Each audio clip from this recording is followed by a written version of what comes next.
para di ta masakpan ba, di ta masakpan ni Ma'am Grasilda. Batidoy!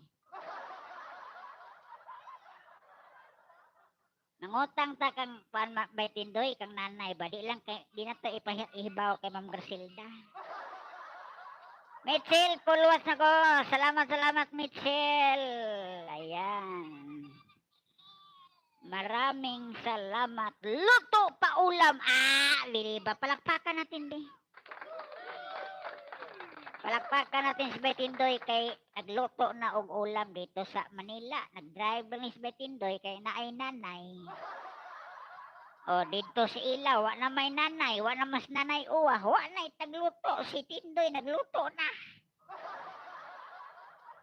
O, pag makabalik na ba si Ibay Tindoy sa piling ni nanay, may magluto na po. Dili na po kinahanglan magluto si Ibay Tindoy. Bakit? Ay, Tindoy for life din eh. O, tama. Alas 11:49.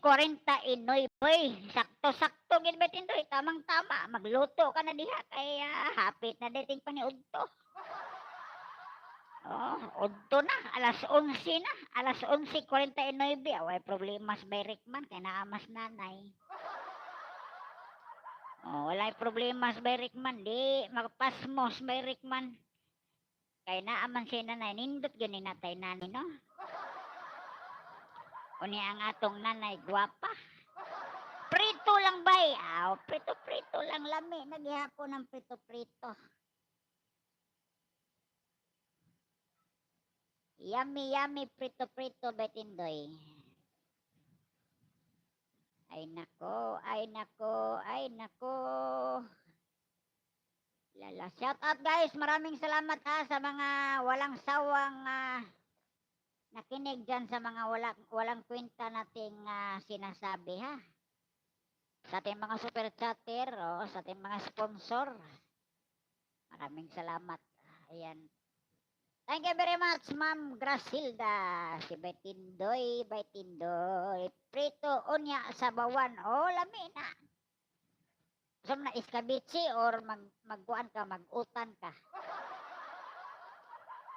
Mag-utang siguro ka diya, Betindoy, o Bisaya. Mabuti kay pwede mo nang tawagin yung utang Bisaya kay naakas Bacolod.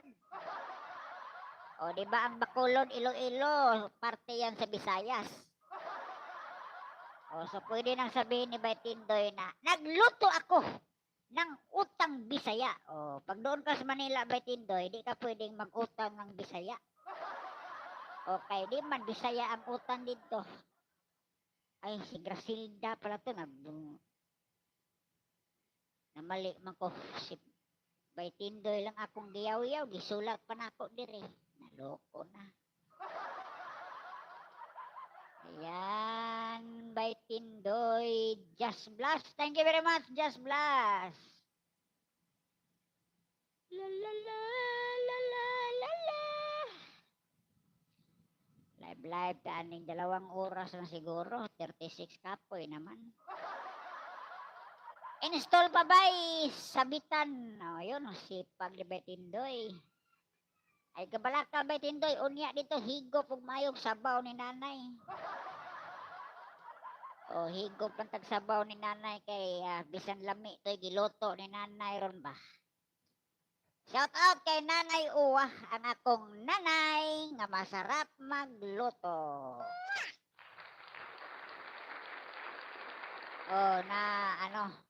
Tinapatan ni Betindoy sa kanyang pritong isda at bisdak nga gulay.